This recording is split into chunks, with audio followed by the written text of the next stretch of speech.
¿Qué tal, amigos? ¿Cómo están? Vamos a iniciar esta sesión. La verdad es que me da mucho gusto ver caras conocidas, caras de diferentes grupos y que nos acompañan en este séptimo episodio de los 8 que son en el proyecto este de desarrollo personal, de crecimiento, que le titulamos Enciende tu luz.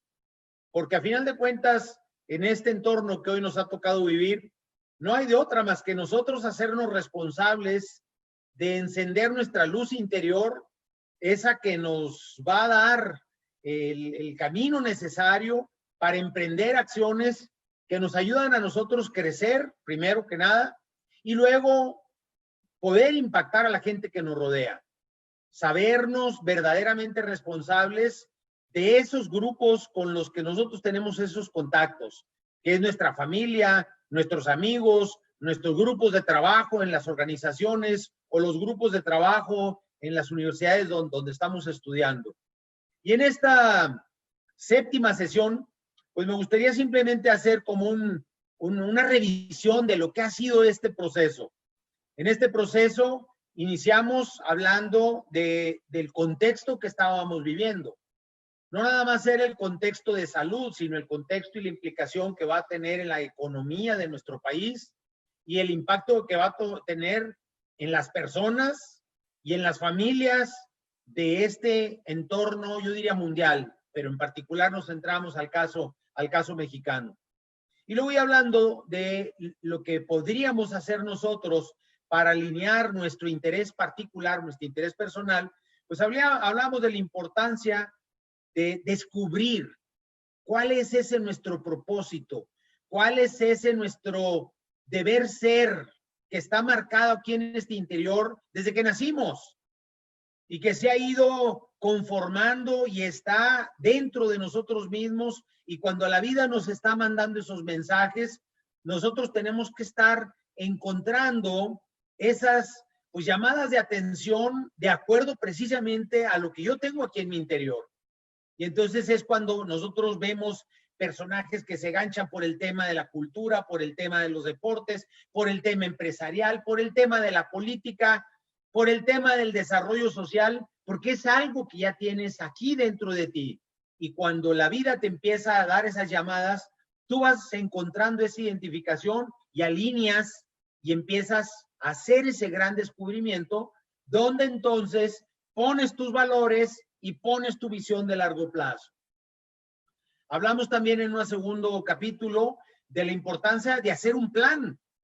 Yo puedo tener esa identificación o más o menos como que ya la estoy encontrando, eso que me llama, que me invita a la trascendencia y a dejar una huella positiva en mi vida, pues necesito construir un plan para hacerlo.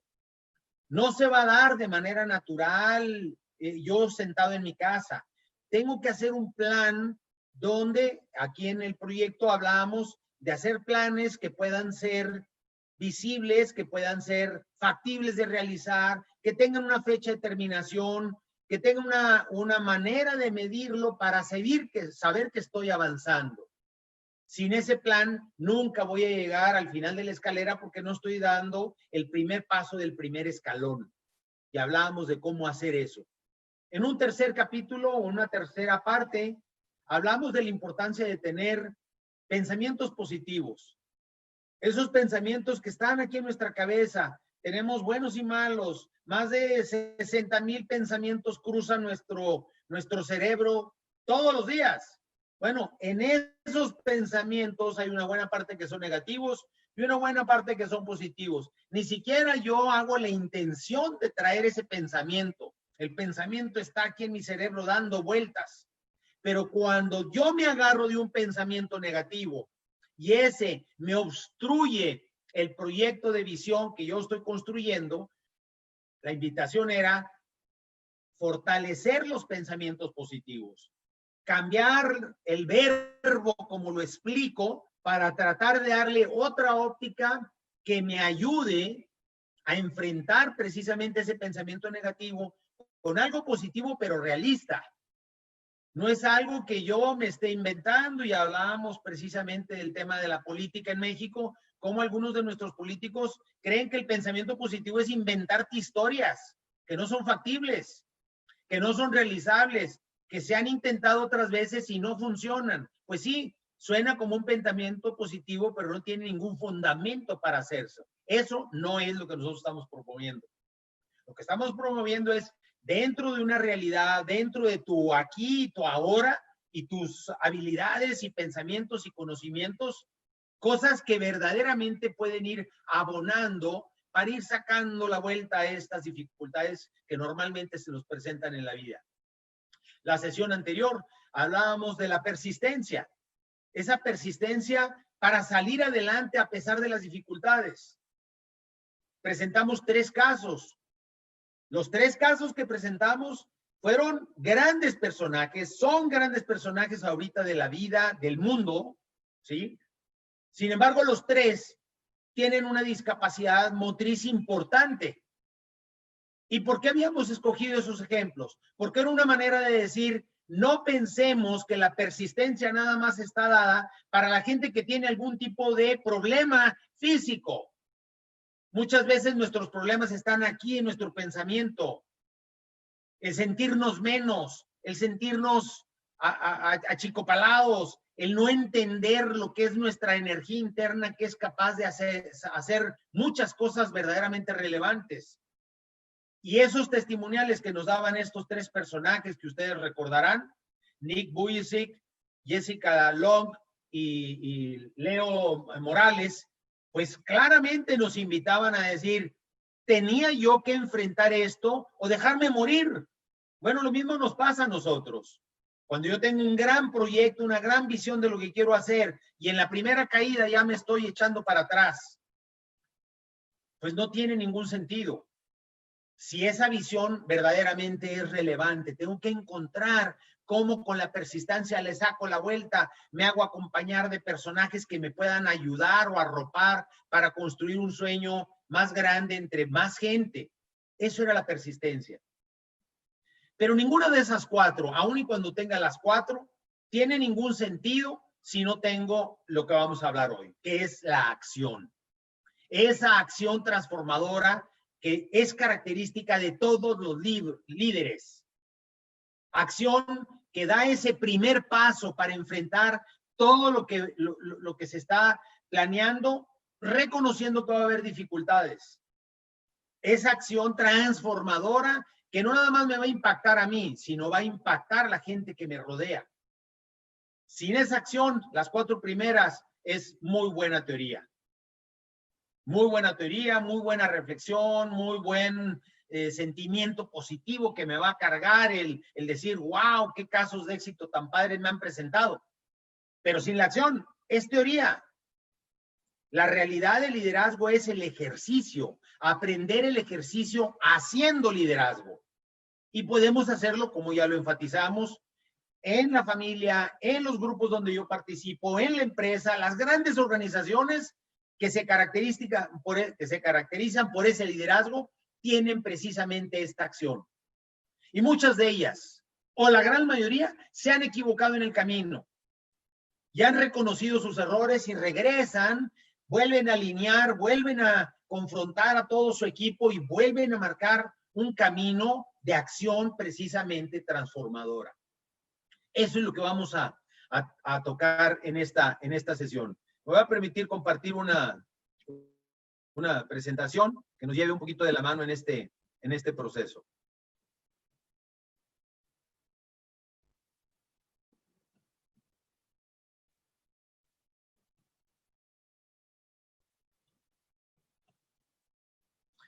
Decimos, los líderes son promotores de acciones transformadoras.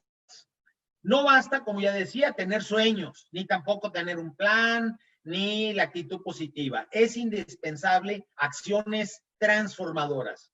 ¿Por qué? Porque los líderes son promotores de esas acciones transformadoras. Imagínense ustedes cualquier líder o lo que cuando hicimos el ejercicio de estos liderazgos que tienen visión, que tienen valores sobre todo, hablábamos nosotros de reconocer esos role model que nos han impactado en lo personal. Les puedo asegurar que todos esos role model que a ti te han impactado vas a encontrar alguna acción transformadora por la cual tú lo reconoces a esa persona como un líder verdadero en la comunidad. Entonces, lo que nos llevaría a entender que esos líderes son personas ordinarias. La única diferencia es que han emprendido acciones extraordinarias que han dejado un legado, es decir, han dejado una huella, una marca. Cuando ellos dejan este entorno, este mundo en el que vivimos, la gente lo recuerda por esa acción transformadora. Piensen ustedes en grandes hombres de los que a lo mejor no conocieron, no los tocamos, no los vivimos, pero los reconocemos, un don Eugenio Garzazada, Martin Luther King, grandes personajes, Gandhi, por mencionar algunos. Bueno, son estos líderes que tienen acciones transformadoras, pero también nos damos cuenta que las personas, todas las que tienen esas acciones transformadoras, al inicio son personas ordinarias, que al descubrir el propósito de su vida, se dedicaron precisamente a hacer acciones extraordinarias que lograran un cambio en lo que ellos estaban pretendiendo. Y entonces tenemos una gran cantidad de líderes en la empresa, en la política, en la sociedad, en las familias que hacen precisamente esta transformación. Dice Paul J. Meyer, un gurú sobre el tema, dice que un legado es lo que se transmite de una generación a otra. Algo que dejó esa huella, dejó esa marca, y esa energía es tan fuerte que no hay manera de descarrilarla.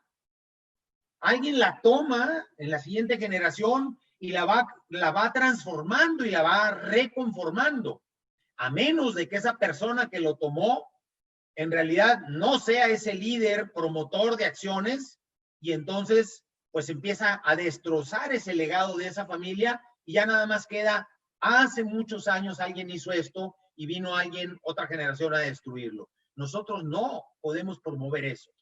Nosotros tenemos que ser promotores que reciben eso de generaciones anteriores y hacemos lo que tengamos que hacer para engrandecerlo o adaptarlo a las nuevas necesidades del mundo que nosotros estamos viviendo. Y la mejor manera de transmitir ese legado es mediante el ejemplo de congruencia. Ese ejemplo de congruencia que implica decir lo que estamos pensando y luego hacer lo que estamos diciendo. Cuando nosotros cumplimos eso, la gente que me rodea tiene esa claridad mental de la acción transformadora que uno está implementando. Con esa congruencia, ojalá y podamos tener nosotros ese acto de congruencia. Y entonces el mejor legado es aquel cuya profunda huella sigue siendo motivo de inspiración para el que la recibe. Y entonces se convierte en una bandera o símbolo de actuación para futuras generaciones. Seguramente cada uno de ustedes encontrará eso. Pero estos grandes legados, estas grandes acciones, ¿dónde empezaron? Pues empezaron con un gran paso, un primer paso transformador. Veían el reto grandote, pero no se amilanaron y dieron ese primer paso. Yo voy a compartir con ustedes una historia doble de un mismo personaje que puede referenciar eso. Y me gustaría a lo mejor iniciar con una pregunta, haciéndoles una pregunta. ¿Alguien de ustedes seguramente ha corrido o ha escuchado lo que es un maratón? Un maratón, estamos hablando de 42 kilómetros. Yo no sé si alguno de los que me estén escuchando ha corrido un maratón. Y a veces cuando yo hago esas preguntas en foros donde los tengo pues en contacto personal, pues de repente ha habido alguien que levantaba la mano y me decía, pues sí, yo corrí un maratón de 10 kilómetros. Pues discúlpame, pero pues no corriste un maratón, corriste una carrera de 10 kilómetros. Es más, la gente que dice, es que yo corrí medio maratón. Los maratonistas se enojan por esa expresión de medio maratón. No hay medios maratones, se llaman 21K. El maratón es el que se prepara y se atreve a correr 42 kilómetros. Ese es un verdadero maratón. Bueno, imagínense si yo les diría que yo conocí una persona que corrió 7,482 kilómetros seguidos. ¿Qué me dirían ustedes? ¿Qué pasa por su mente? 7,482 kilómetros. Difícil de pensarlo. Ya sé, estoy tratando de adivinar algunas caras que veo por aquí y sí, pues están pensando en Forrest Gump. Digo, ya conoció a Javier a Forrest Gump. No era Forrest Gump. Es un personaje que no solo corrió 7,482 kilómetros, los hizo corriendo a través del desierto del Sahara. Empezó a correr en Marruecos y terminó en las pirámides de Egipto, atravesando todo el desierto y todas las comunidades y países con las que tuvo que atravesar. Y corrió con 2 compañeros. Esta persona es un norteamericano que se llama Charlie Engle. Charlie Engle, bueno, ustedes podrán ver ahí en esta primera fotografía, viene con un logotipo de ese líder. Pues sí, él vino una vez que lo invitamos, recién había hecho esa hazaña de correr 7,482 kilómetros. Un amigo de nosotros en C-Líder, lo conocía a él, pues le hicimos una invitación a que viniera a correr el maratón de Monterrey, el primer maratón de Monterrey, y vino a correr el maratón de Monterrey y lo corrió con la camiseta de C-Líder, ese personaje. Y ahí conocimos una historia que verdaderamente nos parecía subyugante porque tenía que ver con este tema de la acción. Esa acción promotora que te lleva a buscar y lograr tus grandes sueños. Él es una persona que en su juventud vivió pues temas de drogadicción, fue a buscar ayuda, fue a centros de superación y él mismo dice que no encontró el cambio hasta que conoció lo que era correr. Y empezó a correr desde 5 kilómetros, 10 kilómetros, los 21 kilómetros, su primer maratón y luego varios maratones al año y luego varios maratones al mes y luego empezó a pegar maratones hasta que se atrevió a hacer ese gran proyecto.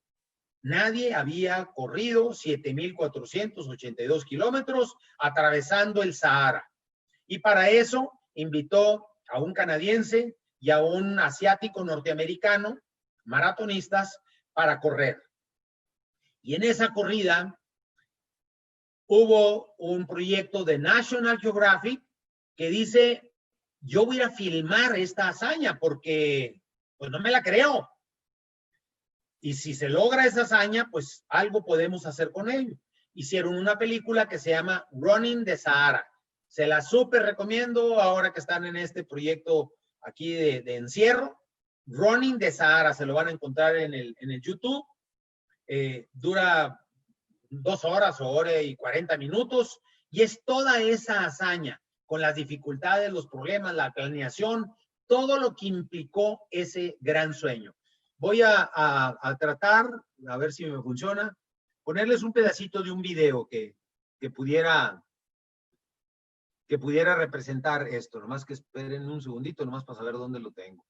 No, mira, véanlo, se llama Running the Sahara. Entonces les ponía un pedacito, pero no sé cómo bajarlo de la pantalla. Pero en este video, lo que Charlie hizo fue con estos 3 compañeros, pues atraviesa el desierto del Sahara. Son 2 maratones diarios por 111 días consecutivos. Eso fue la hazaña que él hizo. Y entonces cuando vino a correr aquí con nosotros, pues yo le decía a los compañeros de ese líder, mira, pues yo voy a estar hombro con él. Y entonces los compañeros ahí de ese líder me preguntaban, oye, ¿y a poco vas a correr tú el maratón de Monterrey? Entonces les dije, no, yo voy a estar hombro con ellos. Y entonces, pues aquí estoy hombro con ellos, ¿no? Yo cumplí. Y él me decía, cuando corro, siempre aprendo algo nuevo de mí mismo y del mundo. Que eso es lo que verdaderamente nos pasa cuando nosotros hablamos al relacionar el correr un maratón con el vivir nuestra vida. Él decía, la vida es como un maratón que tiene características importantes. Y cuando él decía, yo comparo mi vida con el correr, pues ese es el mensaje. Cuando corro yo aprendo de mí mismo y del mundo. Es una manera de decir, cuando vivo verdaderamente mi ser, yo tengo la capacidad para aprender algo de mí mismo y algo del mundo, porque está en mí esa decisión. Y entonces compartió con nosotros tres testimoniales o tres mensajes que creo que nos podrían ayudar ahorita que estamos hablando de este tema de acción transformadora. El primero, él decía, lo importante es conocer el destino. Es decir, ¿a dónde voy? Imagínense ustedes en la vida que están viviendo como empresarios, como estudiantes, como familia. ¿Cuál es mi destino? Si yo no tengo claridad hacia dónde voy, pues entonces, ¿qué camino ando? Es como subirte en un velero. Si no sé a dónde voy, pues yo nunca voy a poder identificar si el aire es bueno o es malo. ¿Por qué? Porque si va en contra de hacia dónde yo quiero llegar con el velero, pues no me va a llevar a ningún lado, me va a ir retirando el camino. Yo tengo que tener esa claridad en mi destino. Y esta pudiera ser una primera pregunta. ¿Tú tienes claridad del destino de tu vida? Hoy, después de estos 3 casi meses o 4 meses que hemos estado en esta cuarentena o en este encierro, seguramente en algún momento ya pasó por tu cabeza el decir, ¿a dónde voy en mi vida? Dependiendo de la circunstancia que me toque vivir. Acuérdense que hablábamos de 5 elementos, donde hablábamos del tema personal, la salud, el tema profesional, el tema familiar, el tema social y el tema espiritual.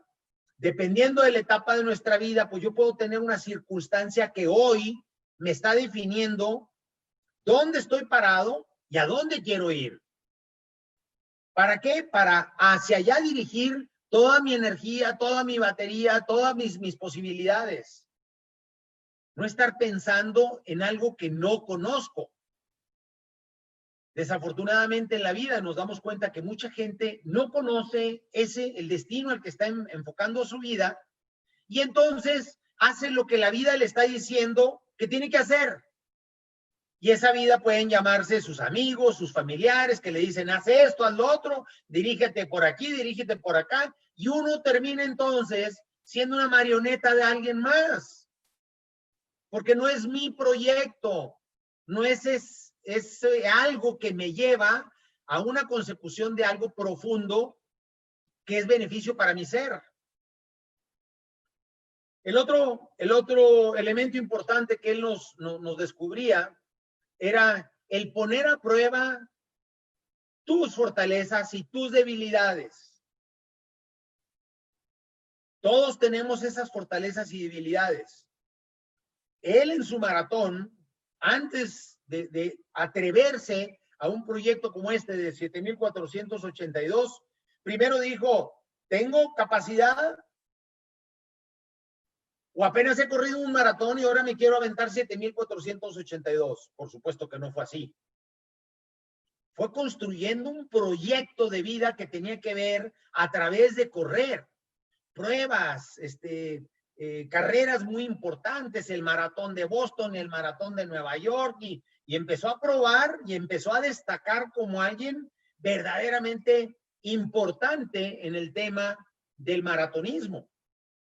Y luego, consecuentemente, debido a esa dedicación y a ese proyecto que él tenía de hacer marcas relacionados con esa fortaleza que él distinguía.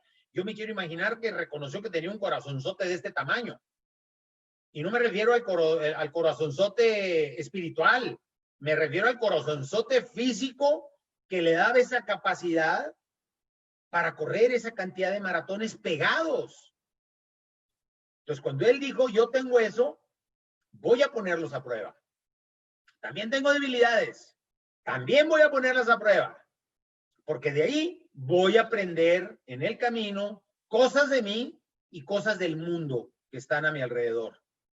La pregunta que nos tendríamos que hacer ahorita es, en este proceso, en estos meses, ¿ya nos pusimos a analizar cuáles son mis fortalezas y mis debilidades? Si no lo he hecho, pues entonces otra vez voy por la vida por donde me quiera llevar la vida. Cuando yo identifico mis fortalezas y yo sé que soy muy bueno en esto o en lo otro, ¿qué es lo que tengo que hacer? Pues replicarlo cada vez que se presente una oportunidad y donde yo creo que esa habilidad me va a ayudar a resolver el problema de una manera positiva. Pero si no me he hecho el ejercicio para entender esas fortalezas, pues no estoy aprovechando mi ser al máximo. Cuando hablábamos de debilidades y hablamos de pensamientos positivos, era una manera de reconocer que esas debilidades las tengo. Muchas de ellas están grabadas aquí. Esas no las puedo cortar y eliminar como cortar una hierba en el jardín, porque tiene una raíz muy profunda que está en mi cerebro y que ha marcado muchas veces ese tipo de hábitos y comportamientos negativos que me llevan a situaciones que después me arrepiento, corrijo, pero ya me afectó aquí en el cerebro. Cuando yo logro identificar esas debilidades que tengo, ¿qué es lo que puedo hacer? Tratar de reconocer cuándo esa debilidad va a brincar en mi comportamiento, en mi hábito, en mi actitud, y que probablemente no nada más me va a afectar a mí, sino va a afectar a alguien más cuando yo actúo de esa manera, pues entonces le saco la vuelta a ese momento específico que me está causando esa inquietud y que me va a hacer reventar. A eso se refería el poner a prueba sus fortalezas y sus debilidades. Y en la película ustedes lo van a notar. Claro que se encontraron dificultades. Pero el acuerdo que habían hecho los tres corredores fue, vamos a empezar la carrera juntos y vamos a terminar la carrera juntos. Si en algún momento de la carrera alguien decide retirarse de la carrera por alguna circunstancia no justificable, por ejemplo, que era no justificable, el ya no puedo, no tiene sentido lo que estoy haciendo, nos rajamos todos, punto. La única manera es si alguna circunstancia física, un malestar, un dolor, una enfermedad que no pueda arreglarse en 48 horas porque llevaban servicios médicos, entonces pueden continuar los otros dos. Bueno, los tres terminaron la carrera. Véanla. Les va a dar mensajes muy padres, muy bonitos y además una experiencia interesante e inolvidable. Y luego un tercero que él marcaba era el reconocer que puedes hacer cosas que parecen imposibles. ¿Cuántas veces nos hemos enfrentado en la vida a cosas que decimos, híjole, aquí podríamos hacer esto, pero está bien complicado? Nadie lo ha intentado. Bueno, créete capaz de hacer esas cosas que parecen imposibles. Prepárate y luego atrévete a hacerlas. Y fíjense lo que él descubrió. Lo que él descubrió y compartió fue, algunas veces, cuando hacer algo parece imposible, el mundo te ayuda a lograr tu meta. ¿Por qué? Porque empiezas a encontrar gente que piensa igual que tú en esas cosas imposibles y se van sumando y van construyendo elementos que se atreven a hacer ese gran cambio. ¿Qué México queremos? ¿El que quiere una persona o el que queremos todos los mexicanos? Pues yo creo que el que queremos los mexicanos. ¿Qué implica? Unirse. En la democracia se juntan y dice la gente, es esto. Y si me equivoqué en un acto democrático, cuando regrese ese acto democrático puedo corregir. No puedo yo hacerlo solo, pero sí lo puedo hacer con mucha gente que piense como yo y que pueda ser mayoría. Lo mismo pasa en una empresa, lo mismo pasa en cualquier otro proyecto. El mundo te va a ayudar a lograr esa meta, cuando es una meta realista y bien marcada. Este personaje, cuando termina la carrera, lo que descubrieron en todo su camino fue, al pasar por los pueblos, muchos de ellos en guerra, en el tiempo en el que ellos hicieron esta hazaña, encontraban que la principal dificultad en el Sahara, ¿cuál era? Agua. ¿De dónde sacaba agua? De esos pueblitos que estaban viviendo en el desierto.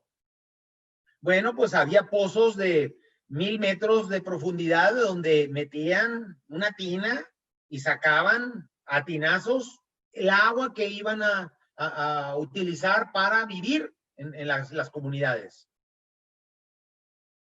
Eso lo dejó marcado a él y a Matt Damon, que fue el productor. Matt Damon, ustedes lo conocen, gran actor, muy reconocido artista.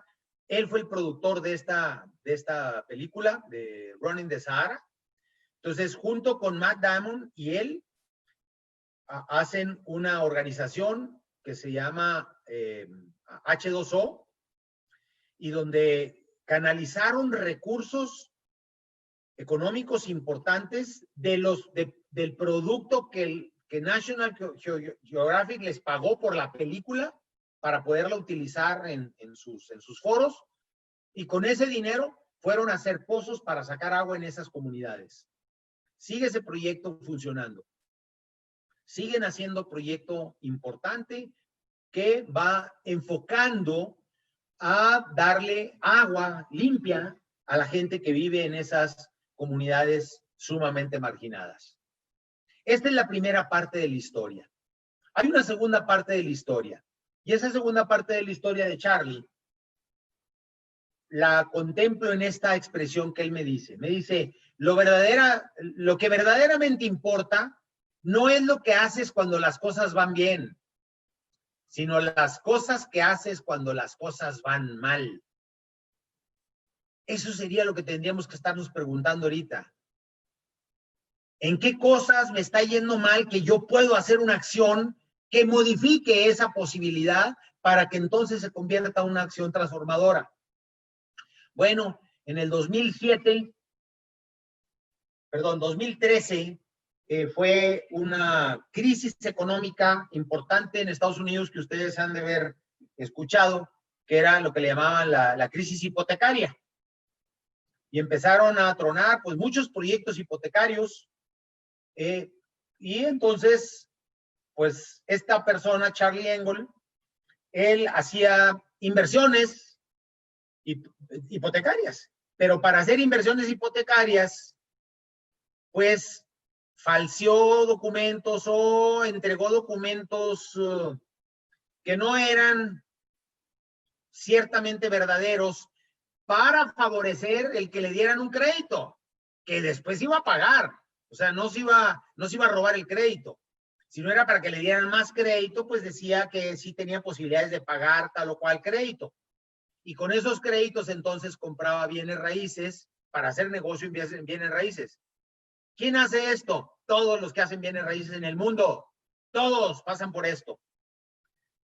Pero como era una persona famosa y que se hizo muy famosa por esta película, el Running the Sahara, pues el SAT de Estados Unidos, llamado IRS, tiene un grupo especializado que está buscando personajes famosos que estén cayendo en este tipo de, pues, errores y que afectan de alguna manera al IRS en el pago de los impuestos.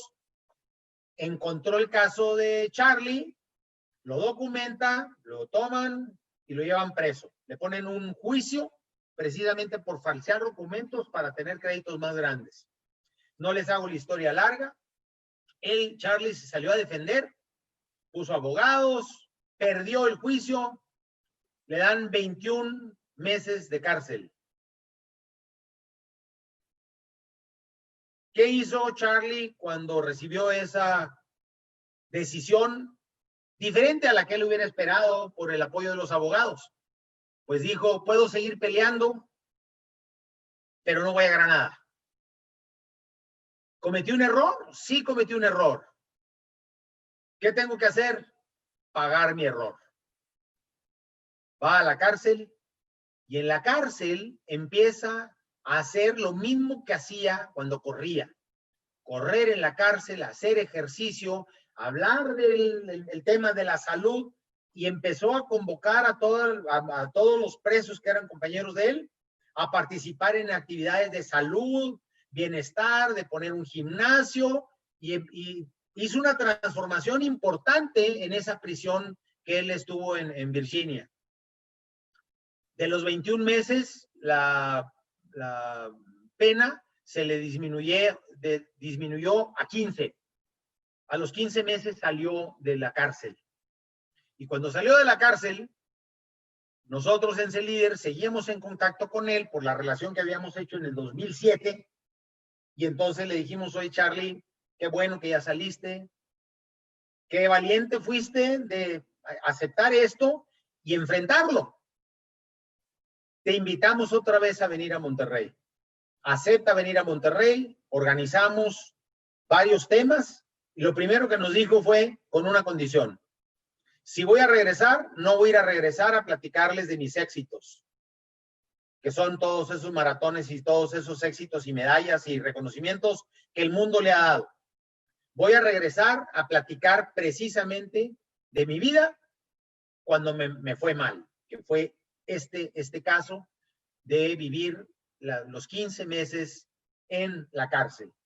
Y tuvimos 3 días de visita de él en Monterrey inolvidables. Fuimos a correr a Chipinque con él, lo llevamos una plática con Exatec y lo llevamos una plática con CELíder. Y la verdad, te enfrentaba con ese maratón de la vida que a veces no nos favorece lo más posible. Y de ahí también entonces derivamos algunos aprendizajes. Aprendizajes como, por ejemplo, seguro que alguna vez, déjenme nomás aquí recortar aquí, seguro que alguna vez renunciaste a algo y seguro que no pudiste regresar una vez que lo hiciste. Piénsalo bien antes de renunciar. No te rajes. Los caminos son difíciles, pero si ya hiciste un análisis de pensamiento, pensando en tus fortalezas y tus debilidades y la aspiración de que eso sea una cosa muy positiva, enfréntala. No renuncies a ese tema por muy difícil que sea. Busca aliados, gente que se suma contigo en el proyecto y verás que en el tiempo se dan las grandes transformaciones a las que tú estás enfrentando tu vida. Otro pensamiento interesante fue, si no haces nada, nunca tendrás el riesgo de equivocarte, pero nunca disfrutarás la felicidad del éxito. El éxito da felicidad. Pero si no enfrenté nada en mi vida, pues ¿de qué éxito me va a dar felicidad? Nada. Vivir en mi zona de confort no me da felicidad. Vivir en mi zona de confort me da todo lo que necesito para vivir a gusto, pero no me da la felicidad. La felicidad me la da alcanzar un éxito de ese proyecto que eventualmente pudiera transformarse en un legado que yo dejo en la vida. Y eso es lo que tenemos que estar enfrentando. Y otro pensamiento interesante es, la mente controla al cuerpo y no al revés. En este caso, para una persona que enfrentaba ese tema de correr, dice, ¿cuántas veces a mitad del desierto de repente decía, es que ya no puedo? Pero me daba cuenta que en realidad era mi mente la que le mandaba las señales a mis piernas de que ya no podían. Lograba rebasar ese límite, que es lo que dicen de los maratonistas, cuando pasan el kilómetro 30 y tantos, ya en realidad el movimiento se está dando simplemente mecánico. El cerebro ya está mandando la orden de cómo dar los pasos y cómo moverse. Ya no es algo que sea ese esfuerzo adicional. El tema es llegar a esos 30 y tantos kilómetros. La mente controla el cuerpo y no al revés. ¿Cómo estás controlando tú tu mente? ¿Qué pensamientos positivos metes? ¿Qué reflexiones? ¿Qué lecturas? ¿Qué conversaciones tienes con gente valiosa que te esté ayudando a alimentar aquí la mente, que es la que después va a alimentar a tu cuerpo? Ese es el mensaje de Charlie Engle. Y después de esta historia, tratando de ponerla con el testimonial de un gurú que a esto se dedica, bueno, pues conocí a Jack Canfield. Jack Canfield es este famoso escritor de la serie que se llama Caldo de Pollo para el Alma. Seguramente algunos de ustedes han oído hablar de esos libros. Ya tiene muchos años esa serie y son caldo de pollo para los empresarios y el caldo de pollo para las familias y el caldo de pollo para los abuelos y ahí se va. Bueno, pues este señor ha vendido más de 500 millones de copias de sus libros. y tiene centros de liderazgo en California y en buenas diferentes partes del mundo para proyectar precisamente esa parte de utilizar lo mejor de ti mismo. Y la regla número 1 que él enfatiza, de hecho escribió un libro que hablaba de las reglas del éxito se llama The Success Principles, los principios para el éxito. Y marcaba, no me acuerdo cuántos, 30 o 40 principios para el éxito. Y cuando yo le decía, oye, es que 40, pues de aquí a que llegue al 10º, pues ya se me olvidó el primero. No le voy a llegar al 30. Y me decía, no te preocupes. El primero es el más importante y es este.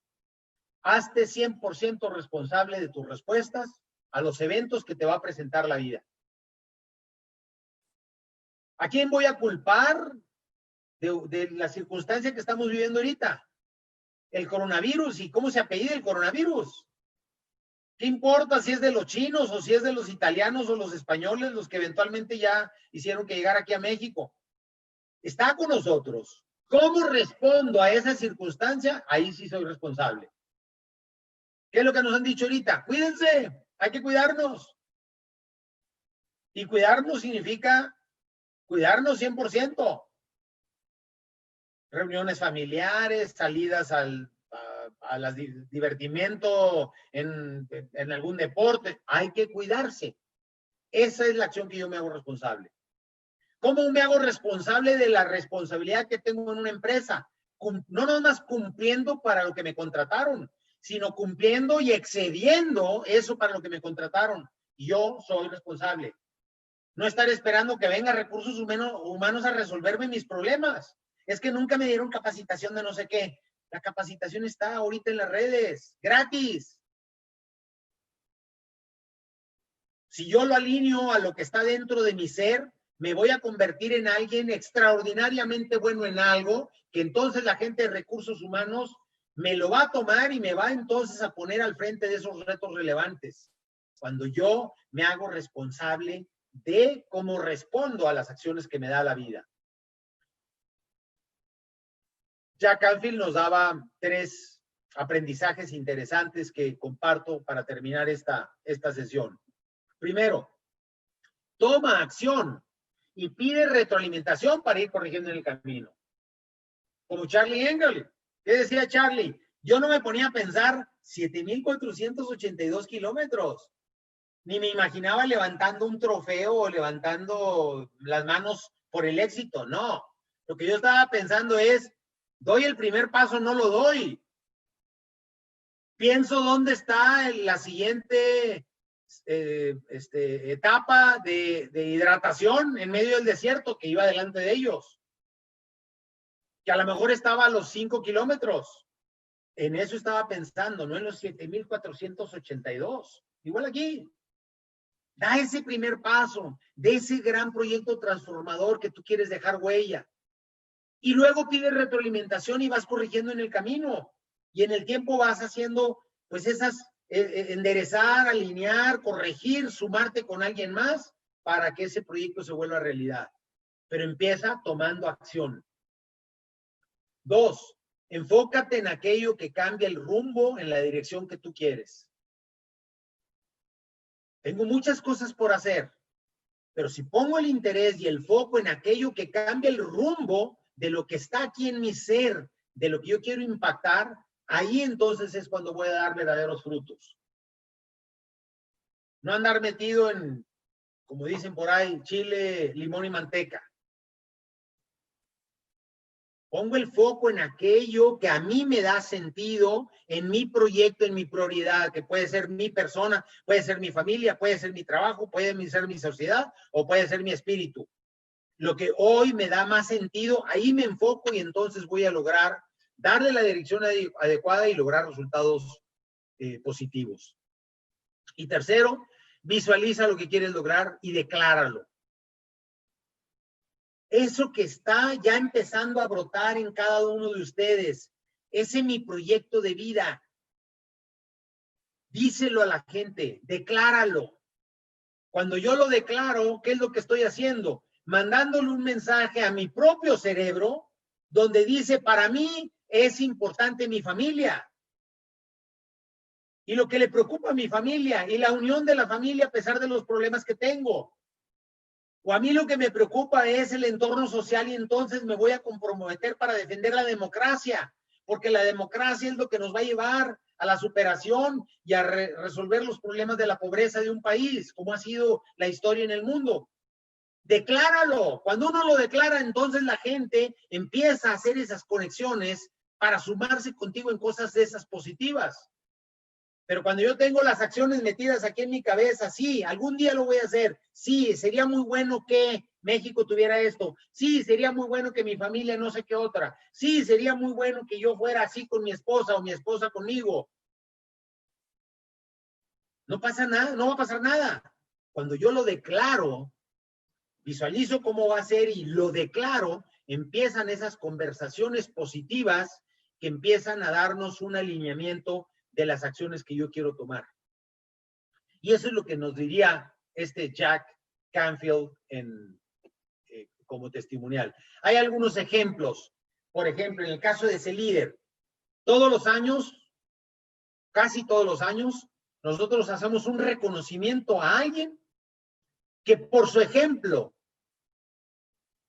en acción comunitaria vale la pena darle un reconocimiento, porque eso al mismo tiempo le manda un mensaje a los jóvenes del tipo de liderazgos que deberíamos de promover. Y aquí les pongo simplemente una carátula, les leo los nombres. Empezamos con Estela Villarreal, la de Unidos. Eloy Cavazos.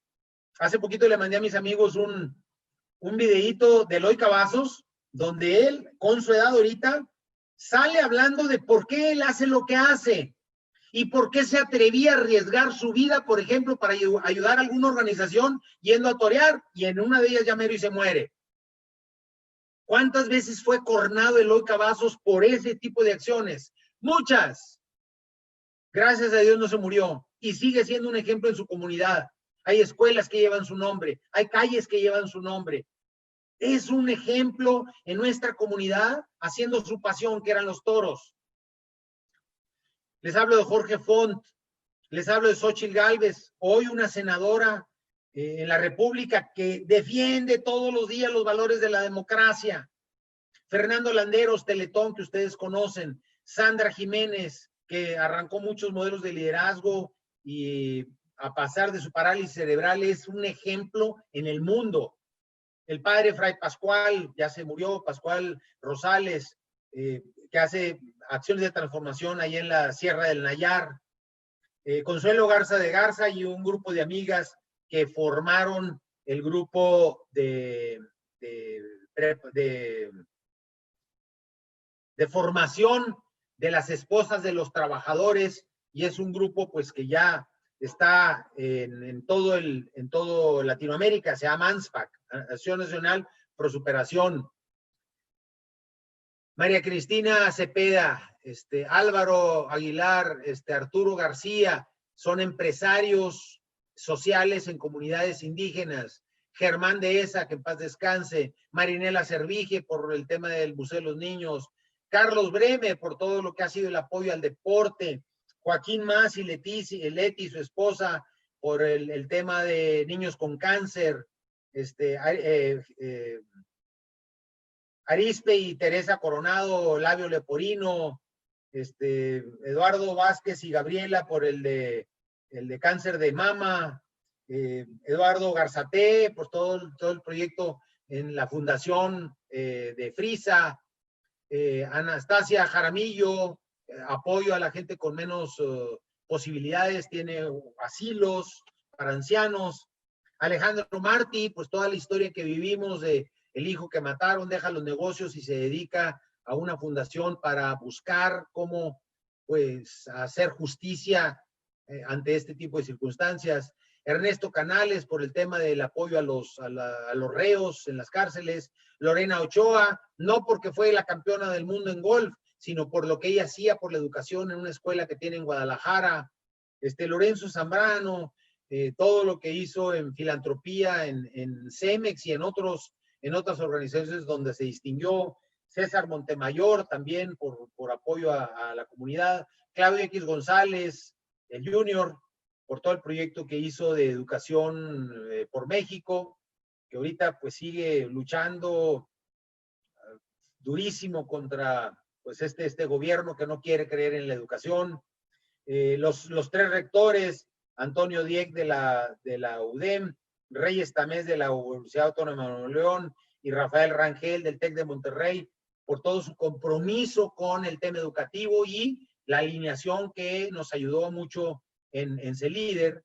Y el año pasado una empresaria de León que tiene un centro de cultura musical para niños de todos los ejidos que están alrededor de donde están las fábricas donde ellos producen teja y producen macetas y productos que tienen que ver con la tierra. Todos estos son ejemplos que han dejado huella.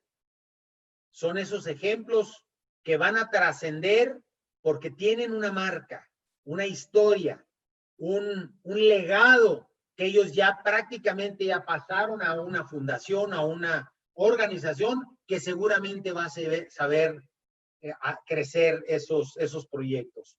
Y todos esos, vuelvo a insistir, personas ordinarias que en un momento de su vida se comprometieron a una acción extraordinaria que dejó una marca. Ese es el llamado que tenemos para todos nosotros. Como reflexión, ¿qué les diría yo? La motivación es importante, pero nunca sustituto de la acción. El reto de nuestra vida, yo les diría, comienza hoy. ¿De qué vida? De la vida que nos queda.